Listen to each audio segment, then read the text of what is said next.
नमस्कार। फिर से हाजिर हूँ एक नई कहानी को लेकर के। मैं हूँ राज, आप देख रहे हैं हाईवे 33। दोस्तों, आज की कहानी जो हमें बताए हैं, भेजे हैं, उनका नाम है हरीश। हरीश झारखंड के रहने वाले हैं। बात थोड़ी पुरानी है, 2010 की। तो क्या हुआ था उनके साथ में, क्या घटी थी घटना, आइए चलते हैं उनकी इस कहानी में। लेकिन दोस्तों, अगर आप इस चैनल पर पहली बार जुड़े हैं और अभी तक इस चैनल को सब्सक्राइब नहीं किया है तो दोस्तों जल्दी से कर लीजिए और साथ में बेल आइकन को जरूर दबाइएगा। तो चलें कहानी में। दोस्तों, आज की रिकॉर्डिंग में थोड़ा सा कंस्ट्रक्शन का काम चल रहा है बाहर में। जिस जगह पर मैं रिकॉर्डिंग कर रहा हूँ, थोड़ा ठक ठक ठक ठक की आवाज़ ज़रूर आपको आएगी। इस आवाज़ को आप ज़रूर इग्नोर कीजिएगा। मैं काफ़ी वेट किया लेकिन वो काम चल रहा है, रुक नहीं रहा है।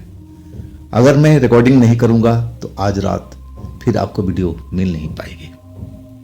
तो इसके लिए मैं माफ़ी चाहता हूँ। इस ठक ठक की आवाज़ को आप ज़रूर इग्नोर कीजिएगा। तो चलिए शुरू करते हैं आज की कहानी हरीश की।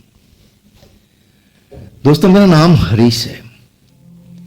ये घटना जो घटी थी उसकी शुरुआत तो मेरे साथ बचपन में ही हो गया था। जब मैं छोटा था, जब होश संभाला, छोटे में ही डर जाता था। मेरे को लगता था जैसे मेरे आसपास में कोई दिख रहा हो, घूम रहा हो। अब मैं डर जाता था, माँ के गोद में जाके छिप जाता था। माँ कहती थी, अरे क्या हुआ बेटा, किससे डर गया, किससे डर गया। मैं उंगली दिखाता था इधर उधर। माँ देखती थी तो वहां कोई नहीं होता।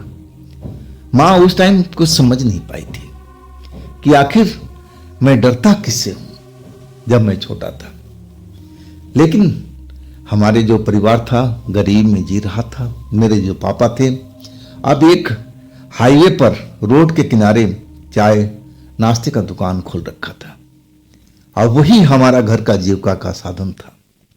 गरीब परिवार से जो थी, अब मेरी माँ मुझे भी ले जा करके अब पापा के काम में मदद करती थी। मैं होटल पर उनके जो चाय नाश्ते की दुकान था वहाँ पर बैठा रहता था।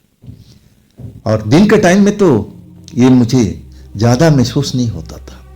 जब मुझे लगता था कि अंधेरा हो गया है, शाम हो गई है, और तब मुझे कुछ न कुछ ऐसी चीज दिखाई देती कि मैं डर जाता था। मैं अपनी माँ को समझा नहीं पाता था कि मैं एक्चुअल देखा क्या। उस टाइम में छोटा था। लेकिन जैसे जैसे मेरी उम्र बढ़ती गई और वो जो मुझे कोई दिखता था, मैं अब उसको भूलने लगा था, क्योंकि वो अब ऐसा मेरे को दिख नहीं रहा था। हाँ, कुछ डरावनी आवाज मुझे जरूर सुनाई पड़ती थी। और इसके बाद जैसे जैसे बड़ा होता गया, अब मुझे रात के भयानक भयानक सपना आने लगा। वो सपना इतने भयानक होते थे कि मैं चीख करके उठ जाता। माँ बगल में चारपाई पर सोती रहती थी और मैं माँ को जगाता था। मेरी चीख सुन करके मेरी माँ भी जाग जाती थी और कहती थी, हरीश बेटा क्या हुआ, क्यों डर गया, क्या बात है। तब मैं माँ को बताता था कि माँ ऐसे ऐसे भयानक सपना देखा। माँ कहती, बेटा अब सो जा, सपना ही है ना, कोई बात नहीं। अब हम लोग गरीबी में जी रहे थे और बड़ी मुश्किल से हमारे जो पापा थे घर का खर्चा चला पाते थे। अब हमारे जो पड़ोसी उड़ोसी थे, अब ऐसे मेरे रात में हर रोज सपना आता था तो चर्चा चल पड़ा था एक रात। और मेरी जो बगल की एक औरत थी, माँ की सहेली थी, और उसने कहा कि अपने बेटे को किसी तांत्रिक को दिखवाओ। अब माँ के पास तांत्रिक के पास जाने के लिए अब पैसे भी चाहिए, खर्चा भी तो लगेगा। माँ टाल दिख गई और कहने लगी कि हाँ हम दिखवाएंगे। लेकिन वो वक्त कभी आया नहीं उस टाइम में। अब पापा के जो काम था उसमें माँ सुबह चली जाती, मैं भी साथ में जाता और पापा के काम में मदद करती। माँ ऐसी ही थी। अब धीरे धीरे अब मैं भी अब ज़्यादा बड़ा हो गया। मुझे अब ज्ञान होने लगा कि मैं जो बचपन में देखा करता था और क्या हो सकता है। वो भयानक शकल वाले लोग मुझे दिखाई देते थे, काले काले भयानक शकल वाले। अब मेरे दिमाग में सब बैठने लगा। मैं जो सपना देखा करता था उसमें भी भयानक औरतें, भयानक पुरुष मुझे दिखाई देते थे। अब मैं अपने आप को संभालने में लग गया था कि ऐसा क्यों हो रहा है मेरे साथ में, मैं ही इतना भयानक सपना क्यों देखता हूँ। अब बचपन में वो मुझे दिखाई देती थी शाम के टाइम में, तो ये सब क्या था। लेकिन मैं जितना इन चीज़ों को अब जानने की कोशिश करता, मैं उलझता जाता था। समझ में नहीं आता था कि आखिर ये सब क्या है। मैं माँ से बोलता, पिताजी से बोलता, तो कहने लगे जैसे तू बड़ा होता जाएगा ना सब, अब ये सब तू भूल जाएगा। अब बड़ा होने के बाद में ऐसी सपना नहीं आता है, ये सब बचपन में ही आता है। जवान हो जाएगा तो सब खत्म हो जाएगा। अब पापा भी सुबह अपनी दुकान खोल देते थे जल्दी जा कर के, और देर रात तक दुकान लगी रहती थी। अब तो उन्होंने अपना काम भी बढ़ा लिया था। पहले तो चाय नाश्ता का दुकान था। अब वक्त पर सुबह निकलते थे और शाम के वक्त पर घर लौट आते थे। लेकिन अब कई लोगों का डिमांड बढ़ने लगी कि अब कुछ खाना भी बनाइए। अब कई लोग अब खाना का फरमाइश कर रहे थे, तो पापा अब खाना भी बनाने लगे थे। पहले वेज, इसके बाद मछली चावल चलने लगा, उनका बिजनेस चलने लगा पापा का, और उसमें कमाई होने लगी थी। मैं अब जवान हो चुका था, लगभग 21-22 साल का। ज़्यादा पढ़ा लिखा तो था नहीं, जितना गांव के स्कूल में पढ़ सकता था उतना ही पढ़ा था। और वो भयानक सपना जो था अभी भी मेरा पीछा नहीं छोड़ता था। हाँ, ये जरूर हो गया था कि अब हफ्ते में जैसे रोज आया करता था सपना रात के टाइम में, अब वो हफ्ते में एक आधी बार मुझे सपना दिखाई देता था। सेम वैसे ही जैसे मैं कहीं जंगल में खड़ा हूँ, अब मेरे आसपास में बहुत सारे काले काले भयानक लोग दिखाई दे रहे हैं। उनकी डरावनी शक्लें देख करके अब मैं डर जाता, भागने की कोशिश करता, भाग नहीं पाता।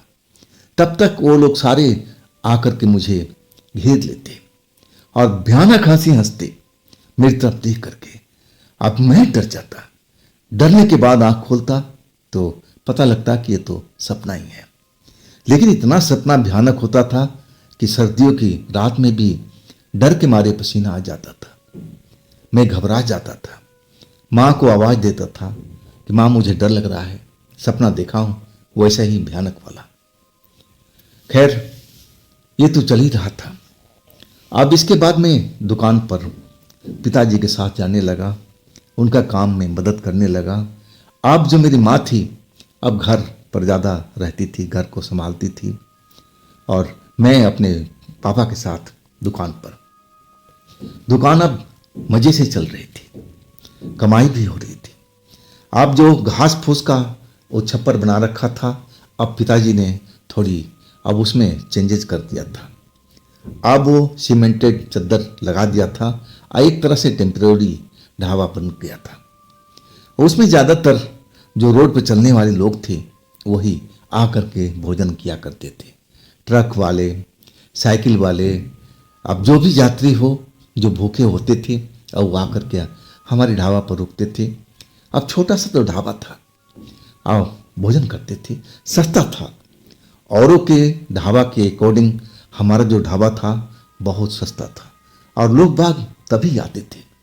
एक पापा का हाथ का बना हुआ खाना जो था वो भी बहुत स्वादिष्ट था। कई सालों का अब उनका हाथ का प्रैक्टिस था, अब वो खाना बनाने में माहिर हो चुके थे।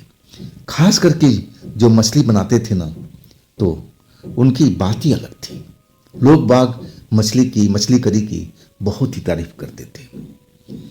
लेकिन अब कहानी की जो शुरुआत होती है अब मैं उसमें आता हूं। अब वो सर्दियों का टाइम था। सर्दियों के टाइम में अब जो हमारा ढाबा था वक्त पर तो खुलता। अब जैसे हम गर्मियों के टाइम में 11 बजे तक 12 बजे तक हमारा ढाबा खुला रहता था, लोग बाग आते रहते थे, अब थोड़ा बहुत ढाबा चलता रहता था। लेकिन सर्दियों के टाइम में हम 9 बजे से लेकर 10 बजे तक मैक्सिमम ढाबा खुलता था, इसके बाद बंद हो जाता था। अब ढाबा पर पिताजी रुक जाते थे और मैं अपने घर चला आता था। लेकिन अब पिताजी की जो तबीयत थी अब खराब हो गई थी। काम तो कर रहे थे, सर्दी खांसी ने जकड़ लिया था दवा खा करके। और जब घर जाने की बारी आई तो मैं ही उनको बोल दिया कि पिताजी आप जाओ घर पर, अब मैं यहाँ पर संभालूंगा। आज सर्दी के टाइम में ग्राहक रात में बहुत कम आया करते थे, मैक्सिमम 10 बजे तक। अब पिताजी कहने लगे कि देख रोड का मामला है और तू तो डरता भी है, तेरे को तो भयानक सपना भी आता है, तो तू कहीं डर मत जाए। मैं कहने लगा कि पिताजी सपना ही तो आते हैं और तो मैं देखता ही रहता हूँ, लेकिन आपकी तबीयत खराब है और आप घर ही चले जाओ, घर पर ही जाकर आराम करो। यहाँ पर ठंड भी काफ़ी है, रोड खुला हुआ है, एरिया खुला हुआ है, घर में तो थोड़ी आपको आराम ही मिलेगा। अब मेरे बहुत समझाने के बाद मेरे पिताजी अब घर की तरफ चले गए थे। अब मैं अपना ढाबा में अब ग्राहक का इंतजार कर रहा था। 9 साढ़े 9 हो गया, एक आध ग्राहक जरूर आ रहे थे। अब पिताजी ने जो सब्जी वगैरह बनाया था, मछली वगैरह अभी बचा हुआ था। अब मैं चाह रहा था कि सब खत्म हो जाए और तब मैं ढाबा को अब बंद करूं, बढ़ाऊं, इसके बाद मैं अंदर ही सो जाऊं। यही मेरा प्रोग्राम था। लेकिन जो ग्राहक थे अब रुक रुक के आ रहे थे, मछली चावल खत्म ही नहीं हो रहा था। और हमारे यहाँ पर बासी का चलन नहीं था, हम बासी खाना कस्टमर को खिलाया नहीं करते थे, चाहे कुछ भी हो जाए। अब मैं वही इंतजार कर रहा था कि कब ये चावल मछली खत्म हो और तब मैं ढाबा बंद करूं। 10 बज गया, एक आध ग्राहक आ रहे थे, खाना खा रहे थे और फिर चले जाते थे। अब देखते देखते रात का 11 बज चुका था। अब कुछ ही चावल तो कुछ बचा था, लेकिन सब्जी जो थी मछली काफ़ी था, कम से कम 4-5 आदमी उसमें भोजन कर सकते थे। और वही मैं इंतजार कर रहा था कि कोई ट्रक आ जाए ना, तो 2-3 लोग तो उसमें होते ही हैं, तो मिनिमम 2 लोग होते हैं, और ऐसे ही 2 ट्रक आ गया तो हमारी मछली चावल खत्म हो जाएगा। लेकिन सर्दी का टाइम था, एकदम रोड पर अब जैसे कोई चल ही नहीं रहा था, बिल्कुल सन्नाटा पसरा हुआ था, ठंडी हवा तेज तेज चल रही थी। अब ठंड मुझे भी लग रही थी, लेकिन मैं अब आग के पास में बैठा हुआ था, चूल्हे के पास में, और मैं इसलिए सर्दी से बचा हुआ था। 11 बज गया था, मुझे लगा कि अब शायद कोई आएगा नहीं, अब मुझे अपना दुकान को बढ़ा ही देना चाहिए और मुझे आराम भी करना चाहिए, सुबह में जल्दी दुकान भी खोलना था। और यही सोच रहा था और तब तक कोई आता हुआ नजर आया। मैं सोचा कि चलो कम से कम एक ग्राहक तो आया। जब वो आता हुआ कोई दिखा तो मैं समझ नहीं पाया था दूर से, क्योंकि अंधेरा भी था और सर्द रात थी, धुंध भी था हल्का फुल्का, तो इतना तो समझ नहीं पाया। जब वो हमारे दुकान पर आ गया ना, तब मैं रोशनी में देख करके पहचाना कि ये तो एक औरत है, एक लड़की है, 20-25 साल की होगी। अब देखने में अब गरीबी घर की लग रही थी, जैसा कपड़े का पहनावा था, और हमारे होटल के पास में आके खड़ी हो गई। वो होटल में इधर उधर देख रही थी। मैं अपने चूल्हे के पास में बैठा हुआ था, गर्मी का चूल्हे का आनंद ले रहा था, अब सर्दी तो थी। और जब वो इधर उधर देखने लगी तो मैं पूछ ही बैठा कि मैडम बताइए क्या चाहिए आपको, इस टाइम में मछली चावल ही है और कुछ नहीं है। अब मैं थोड़ा संदेह भी कर रहा था थोड़ा कि इतनी रात को 11 बज रहा है, आइए लड़की अकेली क्यों आई है, ये इसके साथ में क्यों दूसरा कोई नहीं है, रात में तो ऐसे कोई घूमता नहीं है। और मैं यही सोच रहा था, तब तक लड़की हमारे पास में आ गई और मेरी तरफ देखने लगी। देखने में एक साधारण लड़की लग रही थी और वो मेरी तरफ देख करके कहने लगी कि हाँ, जो भी है मुझे दे दो। मैंने बोला कि आपको खाना है या ले जाना है? तब वो 1-2 मिनट तक मेरी तरफ देखने लगी और इसके बाद बोली कि हाँ, ले जाना है, आप पैक कर दो। मैं अब खाना पैक करने लगा। पहले मैं मछली ही पैक कर रहा था, तो एक आदमी के हिसाब से मैं मछली अब पैक किया। तब वो आंखें फाड़ के देखने लगी पतीले की तरफ और कहने लगी सारा के सारा डाल दो, पैक कर दो सारा। मैं हैरान था कि एक बंदी इतनी मछली खा जाएगी, इसमें 5 लोग भोजन कर सकते हैं। लेकिन मैं क्या बोलूं, ग्राहक है। अब मैंने सारा का सारा डाल दिया। मछली तो मैंने पैक कर दिया। अब चावल की बारी थी। अब जैसे ही चावल पैक करने लगा, वो लड़की बोली कि रहने दो, ये नहीं चाहिए, मुझे यही चाहिए। मैं सोचा कि अजीब ग्राहक है, सिर्फ मछली खाएगी। खैर छोड़ो, हमें क्या करना है। लेकिन वो लड़की मेरी दुकान पर पहली बार आई थी और आसपास में जो गांव थे अब उस जगह से तो दूर दूर थे। हाँ, एक मजदूर का बस्ती, रोड का काम चल रहा था, तो झुकी झोपड़ी लगा करके अब वहाँ पर हमारी दुकान के अब दूसरी साइड में, अब खेतों की साइड में उन्होंने झुकी झोपड़ी बस्ती बना रखा था। अब रात वहीं गुजारते, खाना वाना बनाते और सुबह में अपने रोड वाली साइड पे चले जाते, दिन भर काम करते और शाम को आ जाते। तो मैं यही समझा कि शायद उसी झुकी बस्ती की होगी। मैं ज़्यादा इस पर वो सोच विचार नहीं किया। मैं मछली का अब पॉलीथीन जो था, थैला पकड़ा दिया और वो लड़की बिना पैसा दिए हुए जाने लगी। मैं कुछ पल तो एकदम हैरान था। अरे, ये तो सारा मछली लेके जा रही है, मुझे पैसा भी नहीं दे रही है, ये क्या बात है। मैं पीछे से आवाज लगाया, अरे मैडम, पैसे तो दे दीजिए। तब वो मेरी तरफ मुड़ी। जैसे ही मेरी तरफ मुड़ी ना, अब मेरी आंखों में देखने लगी। ना जाने मैं अपना सोध बुध खोता चला गया। मैं अपने जैसे लग रहा था कि अपना होश खोता जा रहा हूं। मुझे अजीब तरह का एहसास होने लगा था। वो लड़की इसके बाद रुकी नहीं, सीधा मेरे दुकान से उतरी और रोड साइड में अंधेरे में जाकर के कहीं गुम हो गई। जब तक मुझे पूरा होश आता, संभल पाता, सदमे से जैसे सदमा लग गया था मुझे, और वो सदमे से जब उबरा तो लड़की तो कभी की जा चुकी थी। पतीला मछली का खाली हो चुका था। पैसे के नाम पर 1 रुपया नहीं। मैं एकदम डर गया। तो आखिर उस लड़की ने मेरे ऊपर में किया क्या? पैसे भी नहीं दी, अब मुझे अजीब हालत में पहुंचा करके और ना जाने कहां चली गई। मैं एकदम सोच विचार में पड़ गया था कि आखिर ये बात क्या है, ये बात क्या हुई। अब मैं करूं तो क्या करूं, अब समझ में नहीं आ रहा था।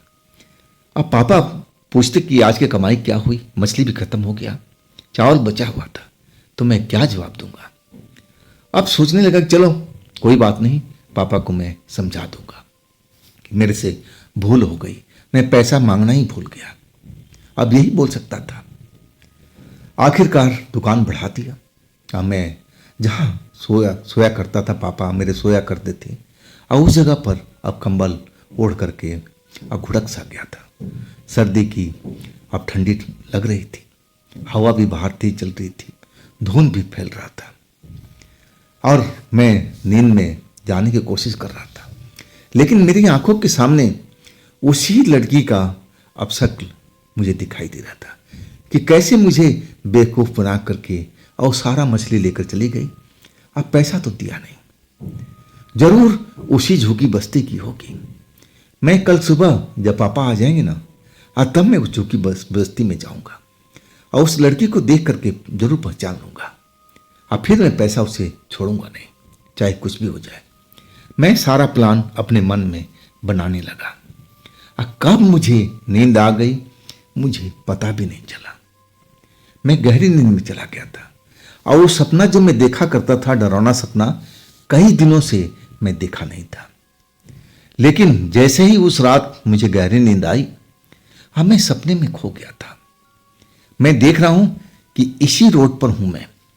ढाबा मेरा दिखाई नहीं दे रहा है, मैं रोड पर खड़ा हूं और दूसरी साइड में वही झुग्गी बस्ती है मजदूरों वाली। वहां पर एक शोर सुनाई दे रहा है, डरावना शोर, जैसे कोई चीख रहा हो, डरा रहा हो। मैं समझ में नहीं पा रहा हूं कि आखिर ये शोर कहां से आ रहा है। मैं ना चाहते हुए और उस शोर की तरफ चल पड़ता हूं। आवाज जिस तरफ से मुझे सुनाई दे रही है, अब मैं चलता जाता हूं। आखिरकार वो झुग्गी बस्ती मुझे दिखाई देने लगती है और उससे पहले एक पेड़, घना सा मोटा सा पेड़ है, अब वो मेरे सामने आ जाता है। जब उस पेड़ के पास पहुंचता हूं ना, तो पेड़ जोर से हिलने लगता है और वो भयानक आवाज अब इस पेड़ पर से सुनाई देने लगती है। मैं डर गया सपने के अंदर में कि आखिर हुआ क्या ये पेड़ के ऊपर से अब भयानक आवाज आ रही है। और तब मैंने पेड़ के ऊपर देखता हूं तो एक काली औरत, लाल लाल आंखों वाली, और वो मुझे ऊपर के पेड़ की टहनी पर बैठी हुई और मुझे घूर रही है। और घूरते हुए मुझे बुला रही है, जैसे हाथ से इशारा करे कि ऊपर आ जा, ऊपर आ जा। मैं एकदम डर गया, मेरा रोम रोम सिहर गया और मैं भागने लगा हूं उस जगह से। लेकिन मैं जितना कोशिश कर रहा हूं आगे दौड़ने के लिए, मैं दौड़ ही नहीं पा रहा हूं। जैसे लग रहा है कि मैं दौड़ तो रहा हूं लेकिन आगे नहीं भाग रहा हूं। सिर्फ उसी जगह पर मैं दौड़ रहा हूं, उसी जगह पर, आगे बिल्कुल नहीं जा रहा हूं। तब तक वो काली औरत पेड़ से उतर जाती है और मेरे नजदीक आने लगती है और मेरा हाथ पकड़ लेती है। और जैसे ही मुझे हाथ पकड़ती है, मैं एकदम डर जाता हूं, चीखने लगता हूं, चिल्लाने लगता हूं, अपनी मां को आवाज देता हूं, मम्मी मम्मी मुझे बचाओ। और तब तक मेरी आंख खुल जाती है। जैसे ही आंख खुलती है, मैं सर्दी के टाइम कंबल ओढ़े हुए था, पूरा शरीर पसीने से नहाया हुआ। मैं अपने दुकान पर अकेले था, ढाबा में कोई भी नहीं था। अब तो डर के मारे मेरी हालत खराब होने लगी। कंबल से अपना सर निकाल करके बाहर में देखना चाहता था कि कहीं मेरे आसपास में कोई है क्या। लेकिन मेरे में इतनी हिम्मत नहीं थी कि उस रात को मैं अपना कंबल से सर बाहर निकालूं और देखूं। लेकिन मुझे कुछ लग रहा था, आवाज कुछ सुनाई पड़ रही थी, जैसे मेरे आसपास में कोई चल रहा हो। चलने की आवाज साफ साफ सुनाई पड़ रही थी। अब तो मेरी हालत और खराब हो गई थी। मैं बेहद डर गया। मैं जान नहीं पा रहा था कि आखिर मेरे आसपास में कौन चल रहा है। मैं डर के मारे, अब ऐसा मेरा हालत हुआ पड़ा था कि अब तो मेरे आसपास में भी कोई नहीं है। ना मेरी मम्मी है, ना घर के कोई सदस्य हैं, ना मेरे पिता है। मैं अब कैसे बचूंगा, मैं क्या करूं। और तभी लगा कि जैसे जो बर्तन हमारा खाना का था, पतीला वगैरह, और वो गिरने लगा, गिरने की आवाज सुनाई पड़ने लगी।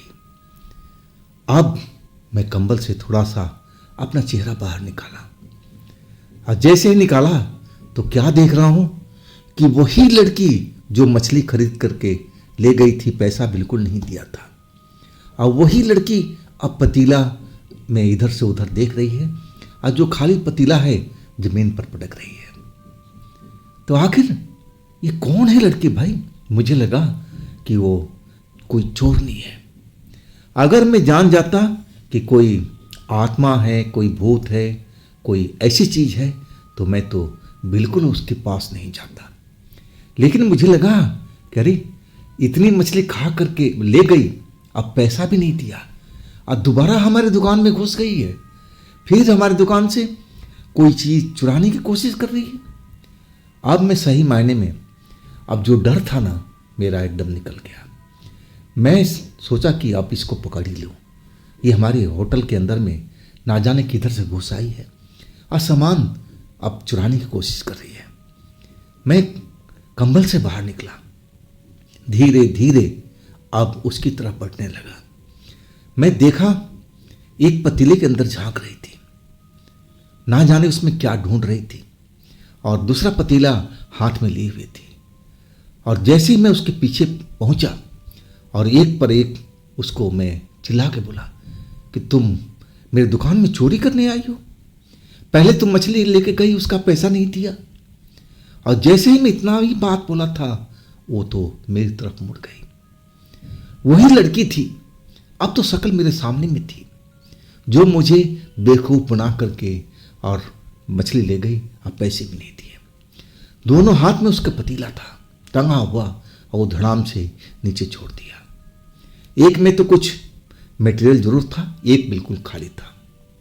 अब फिर वो मेरी तरफ घूर घूर कर देखने लगी, बड़ी बड़ी आंखें कर दी। अब जैसे ही बड़ी बड़ी आंखें की, अब मेरे शरीर में सनसनाहट सी होने लगी। एक अजीब तरह का मेरा शरीर अब डर से अब भरने लगा, जैसे लग रहा है कि मेरे शरीर में बिजली का करंट अब दौड़ने लगा हो। और ना चाहते हुए मुझे लगने लगा कि मुझे नींद आ रही है, मुझे नींद आ रही है। और इसके बाद मुझे बिल्कुल भी होश नहीं था। हाँ, कब मुझे होश आया, जब सुबह हो चुकी थी। अब मैं अपने बिस्तर के अंदर में हूं, कंबल ओढ़े हुए हूं, और जैसे ही उठा मेरी आंख खुली और वही रात वाला सीन सब मुझे याद आ गया। कंबल से अपना चेहरा निकाल करके अब मैं अपने उस तरफ देखने लगा जहां हमारा खाना रखा जाता था। वहां पर सारा पतीला इधर से उधर गिरा हुआ था, बर्तन गिरे हुए थे। तो मुझे लगा कि ये जरूर सपना नहीं है, जो मैंने देखा है रात में वो बिल्कुल सही टाइम पर देखा हूँ, रियल टाइम में देखा हूँ, वो सपना हो ही नहीं सकता। तो मैं उस लड़की के पास गया था, और वो ना जाने मेरे साथ में कौन सा जादू किया कि मैं अपना होश ही खो बैठा। अब मैं कंबल में ओढ़े हुए हूँ, और तब तक मैं कंबल को एक तरह से हटा ही दिया अपने ऊपर से। जैसे ही हटाया, मैं देख के आश्चर्य में रह गया था। मेरे शरीर पर वस्त्र नाम का नीचे में कोई पहन ही नहीं रखा था। ऐसा तो मैं कभी करता ही नहीं था। मैं डर से अब कांप गया था कि मेरे साथ में क्या हुआ।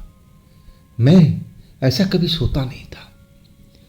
हे भगवान, अब क्या करूं।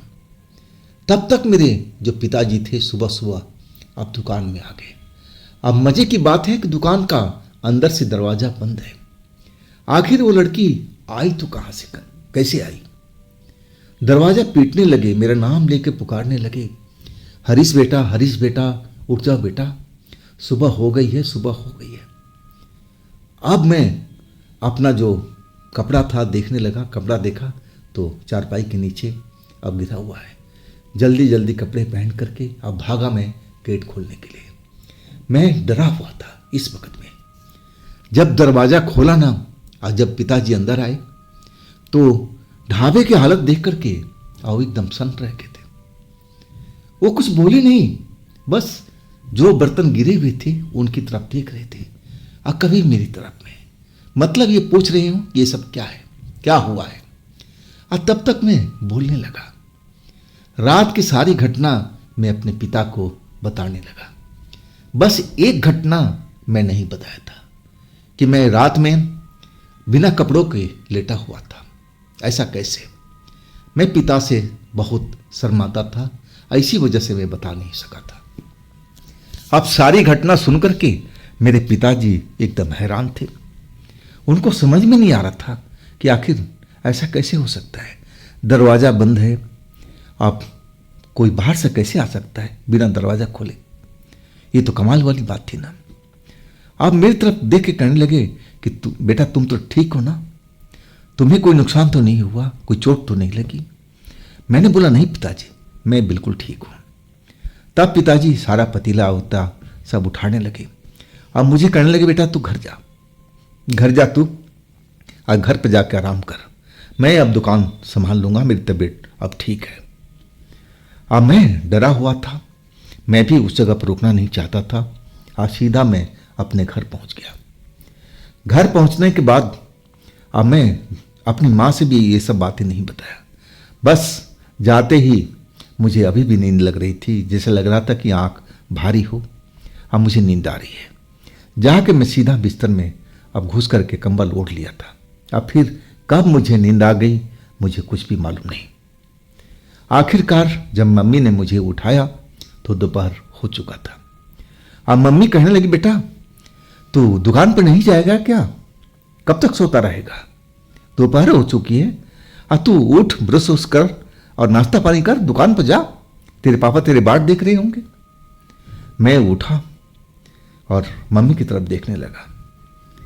मम्मी मेरी मनोदशा शायद भाप गई थी। वो सोच गई कि मेरे साथ में कुछ न कुछ हुआ है रात में। और तब वो मेरे चारपाई पर आके बैठ गई। अब पूछने लगी, हरीश बेटा क्या हुआ है? रात में कोई भयानक सपना देखा क्या? तब मैंने सर हिलाया कि हाँ माँ, सपना देखा और साथ में हकीकत भी देखा। सारी घटना मैं बताने लगा। बस वही घटना नहीं बता पाया था। माँ से भी मुझे शर्म लगता था। माँ जाने मन में क्या सोचती। माँ कहने लगी, बेटा ऐसा कैसे संभव हो सकता है? जरूर कुछ ना कुछ तो गड़बड़ हुआ है। जब तुम बता रहे हो कि दरवाजा बंद है तो वो लड़की कहाँ से घुस आई? और वो लड़की कोई जादूगर नहीं थी कि तेरे ऊपर जादू करेगी? और रात में आई कहाँ से? अब मुझे भी कुछ समझ में नहीं आ रहा था उसके बारे में। अब कुछ समझ में नहीं आया तो मैं कहने लगा, ठीक है माँ, मैं ब्रश करता हूँ और कुछ मुझे खिला पिला दे, अब मैं दुकान पे जाता हूँ। अब माँ के इतने सवालों को मैं जवाब दे नहीं पा रहा था। मैं तैयार हुआ और तब माँ कहने लगी, बेटा मैं भी चल रही हूँ साथ में। अब मैं बोला, ठीक है माँ। माँ भी जाया करती थी दुकान पर, एक आध घंटा जरूर दिया करती थी दुकान पर। इसके बाद माँ बेटे हम चल पड़े थे अपने ढाबा पर, अब रोड पर। वहाँ पहुँचे तो सब कुछ नॉर्मल था। पिताजी अब ग्राहकों को खाना खिला रहे थे, अब उस काम में व्यस्त थे। अब हम जाकर के अब उनके काम में मदद करने लगे। आज जब ग्राहक कम हुए, कहा जाए कि जब बिल्कुल ग्राहक नहीं था, तब माँ ने पिताजी से सवाल पूछना शुरू किया कि हरीश के साथ में रात में क्या हुआ, आपको बताया है ना? तब पिताजी ने कहा, हाँ बताया तो है। अब मुझे भी समझ में नहीं आ रहा कि ऐसा कैसे हो सकता है। दरवाजा बंद होने के बाद कोई लड़की या औरत कैसे घुस सकती है? अब ना तो मुझे समझ में आ रहा था, ना मेरे पिताजी को और ना मेरी माँ को। अब माँ कह रही थी लास्ट में कि बेटा कोई सपना देखा होगा, ये जो नुकसान हुआ है ना, किसी जंगली जानवर का काम है, बिल्ली हो, कोई और चीज़ हो, गिदड़ हो, और वो घुस आए होंगे कहीं से। उनके लिए कोई रुकावट नहीं होती, कोई ना कोई रास्ता वो ढूंढ लेते हैं। अब इसमें डरने वाली कोई बात नहीं है। और तू जो देखा है ना, वो तेरे सपने का असर है, सपना ही देखा होगा बेटा। अब इसके बाद माँ एक तरह से अब इस समस्या का हल निकाल दिया था। अब बोल पड़ी कि अब जो कुछ हुआ है उसको भूल जाओ। ये जो पतीला उतीला गिरा है, खाने को नुकसान पहुंचा है, जो भी, ये जानवरों का काम है, किसी इंसान का काम नहीं है। आप सोच सकते हो कि दरवाजा बंद होने के बाद में कि वो इंसान कैसे इसमें आ सकता है। मामला खत्म हो गया था।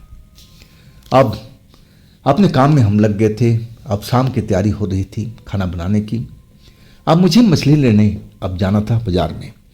शाम के टाइम में बाजार लगा करता था 4 बजे के आसपास में, और उसी झुग्गी बस्ती से वो रास्ता निकलता था। अब मैं पिताजी से पैसे लेकर के, थैला लेकर के अब पैदल ही चल पड़ा था। वास्तव में अब जब उस वही पेड़ था जो सपने में मैं देखा था, और उस पेड़ के पास जब पहुंचा तो ऐसे ही मेरी आंखें पेड़ के ऊपर में उठ गई। वो विशाल पेड़ था, बहुत पुराना पेड़ था, घना पेड़ था। दिन के टाइम में भी अब वहाँ पर पूरा देखने में अंधेरा लगता था उसके अंदर में। जब मैं पेड़ के नीचे पहुँच करके ऊपर देखने लगा तो मुझे 2 चमकती हुई लाल आंखें दिखाई पड़ी, दिन के टाइम में भी। और जैसे वो आंखें मुझे घूर रही हो, अब तो मेरी हालत खराब होगी। दिन के टाइम में भी मैं दौड़ करके भागा वहां से, और उस पेड़ के पास से निकल गया। झुग्गी बस्ती में पहुंचा। दोनों साइड में झुग्गी बस्ती थी मजदूरों की। अब बीच से रास्ता निकल रहा था। उस रास्ते पर मैं चलता जा रहा था और डरा हुआ तो था ही। मैं एकदम आगे देखता हुआ, कभी पीछे देखता हुआ मैं उस जगह को पार करने लगा।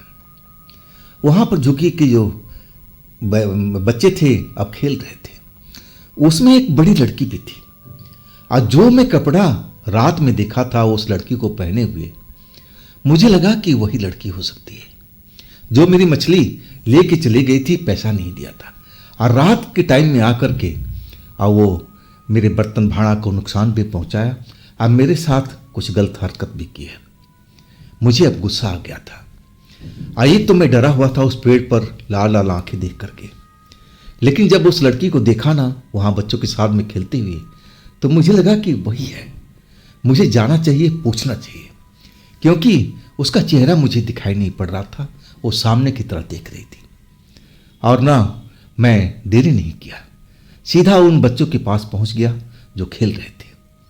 और जब उस लड़की के सामने आया तो मैं देख के हैरान रह गया कि सेम वही लड़की मुझे लग रही थी।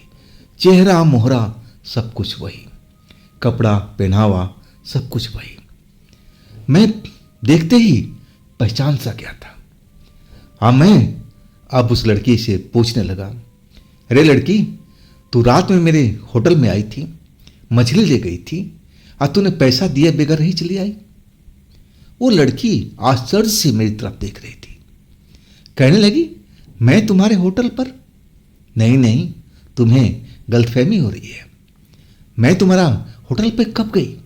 मैं तो रात को घर से निकलती नहीं। चौंकने की बारी अब मेरी थी। मैं बोला, ऐसे कैसे हो सकता है? मैं तेरे चेहरे को पहचानता हूं, तूने यही कपड़ा पहन रखा था। और तब तक वहां पे एक दो बुजुर्ग औरतें थी। जब हमारी बहस शुरू हुई तो वो लोग भी आ गए। कहने लगे, बेटा क्या हुआ, इस लड़की से तुम क्यों लड़ रहे हो? मैं सारा किस्सा बताने लगा कि आंटी, ये रात में ये लड़की मेरे होटल पे आई थी और खाना मांग रही थी, मछली, और मैंने मछली दे दिया बिना पैसा दिए हुए। आइए लेके चली गई और फिर मेरे रात में ना जाने कैसे मेरे होटल में घुस गई थी और जो भी सामान बचा हुआ था ना जाने कब चट कर गई और पूरा बर्तन भाड़ा नीचे फेंक गई। लेकिन वो बात मैंने फिर छिपा दिया जो रात मेरे साथ हुआ था। वो लड़की अब कसमें खा रही थी कि नहीं, मैं रात को कभी शाम के होने के बाद अपने झुग्गी से बाहर नहीं निकलती। अगर तुम्हें विश्वास नहीं है तो मेरी माँ को बुला देती हूँ, पूछ लो। अब वो जो बुजुर्ग औरतें थी वहाँ पर, वो कहने लगी, बेटा ये ऐसी लड़की नहीं है, ये तो अकेले कभी बाहर निकलती भी नहीं है। ज़्यादातर इसका यहीं झुग्गी बस्ती में रहती है, बच्चों के साथ खेलती रहती है। तुम्हें जरूर गलतफहमी हुआ। और तब तक उसकी माँ भी आ गई थी। वो भी कहने लगी, बेटा ये ऐसी लड़की नहीं है, कोई चोरनी नहीं है जो तुम समझ रहे हो, तुम्हारे साथ जरूर कोई धोखा हुआ है। अब क्या था, मैं जानने की कोशिश किया था लेकिन वो बात भी गलत निकली। लेकिन मैं उस लड़की को बिल्कुल पहचानता था, बिल्कुल सेम शकल वही कुछ था, पहनावा तक ऐसा था। तो कौन हो सकती है लड़की जो मेरे ढाबे में आई थी? खैर, अब वहाँ से मैं बाजार पहुँच गया था मछली उछली लेकर के। अब मैं उस रास्ते से नहीं आया क्योंकि उस पेड़ के पास मैं गुजरना नहीं चाहता था। वो लाल आंखें मुझे दिन के टाइम भी दिखाई दिया था। अब मैं बिल्कुल डर चुका था। दूसरे रास्ते से आया जो थोड़ा लंबा था और मैं सुरक्षित अपने ढाबा पर पहुंच गया। पापा को मछली उछली दे करके अब मैं कहने लगा कि पापा मैं अब घर जा रहा हूं और शाम के टाइम आऊँगा। पापा कहने लगे, अरे थोड़ी देर में अंधेरा हो जाएगा, कहाँ जाएगा, अब रुक जा, अब जाना ही है तो अब 8-9 बजे के बाद में चले जाना, जैसे तू रोज जाया करता है। लेकिन मुझे वहां पर अच्छा नहीं लग रहा था, डर लग रहा था मुझे, मैं रुकना नहीं चाहता था। लेकिन पापा अकेले थे और इतना सारा काम था तो क्या करता, आखिर मजबूरी में मुझे रुकना पड़ा। अब धीरे धीरे खाना वाना शाम का बन चुका था और ग्राहक भी अब आ रहे थे। खाना खा रहे थे, जा रहे थे। अब एक तरह से ग्राहकों का आना शुरू हो चुका था। देखते देखते रात का 9 बज गया। ग्राहक का कुछ ज़्यादा ही आ रहे थे आज। जब 9 बज गया तब मेरे पिता मेरी तरफ देखने लगे और कहने लगे, हरीश तू निकल जा और सुन बेटा, अपनी माँ के लिए मछली भी लेती जा। उन्होंने बोला है आज मछली खाएगी, तो पॉलीथीन में भर ले और लेके चला जा। अब लेट हो जाएगा बेटा, तू निकल जा। अब तो ये ग्राहक अब आते ही रहेंगे। सर्दी का टाइम था, ठंड लग रही थी और मैं जल्दी से माँ के लिए मछली आप पॉलीथीन में पैक किया और उस ढाबे से मैं निकल गया। अब उस ढाबे से जो मेरा गांव था करीब करीब 1.5 किलोमीटर की दूरी पर था। पतली पगडंडी थी और उस पर हम लोग आए जाए करते थे और एक कच्ची सड़क थी बहुत आगे जा कर के जो मेन रोड में मिलती थी और वो थोड़ा लंबा रास्ता था। तो हम ज़्यादातर पगडंडी का इस्तेमाल करते थे कि जल्दी से जल्दी अपने गांव में पहुंच जाते थे और वही पगडंडी मैंने इस्तेमाल किया था। अब ज़्यादा टाइम भी नहीं हुआ था, 9 से ऊपर का थोड़ा टाइम हो रहा होगा। मैं आधा रास्ता तो पार कर गया था। मैं उस जगह पर पहुंच गया था जहां पर बेरों का बगीचा था। दोनों साइड में बेर लगे हुए थे और बीच से वो पगडंडी निकलती थी और उस रास्ते से मैं हमेशा आता था जाता था, डर वाली कोई बात थी भी नहीं। जब उस बेर के बगीचे के बीचों बीच पहुंचा, अब मैं जा रहा था और तब अचानक वही लड़की जो झुग्गी में दिखाई पड़ी थी और जो रात में होटल में आई थी, ढाबा में आई थी, अब फिर मेरे सामने ना जाने कहां से प्रकट हो गई। मेरा रास्ता रोक लिया। अब तो मेरी सर्दियों के टाइम में भी अब पसीना निकल गया उसको देख करके। मैं डर गया कि ये बला कहां से आ गई भाई, ये तो झुग्गी में थी। मैं डर तो जरूर गया लेकिन मैं भागा नहीं, मैं वहीं पर रुका रहा और वो लड़की आकर के अब मेरे सामने खड़ी होकर मुस्कुराने लगी। आंखें बिल्कुल नॉर्मल इंसान की तरह था। अब कपड़ा जो पहन रखी थी वही कपड़ा था जो उस रात को मैंने देखा था और उस झुग्गी बस्ती में उस लड़की को देखा था।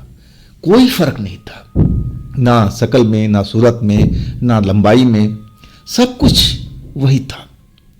आखिरकार वो लड़की ने अब झपट्टा मारा जो मैंने थैला ले रखा था मछली का और वो लिफाफा जो पॉलीथीन था अब हाथ लगा के मुझसे झपट लिया।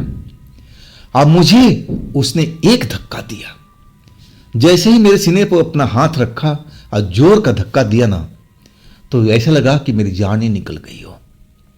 ऐसा लगा कि मैं आसमान से गिरता जा रहा हूं और धरती पर नीचे गिरता जा रहा हूं। ऐसा मुझे एहसास हुआ कि हवा में मैं तैर रहा हूं और फिर मेरी आंखें बंद होती चली गई।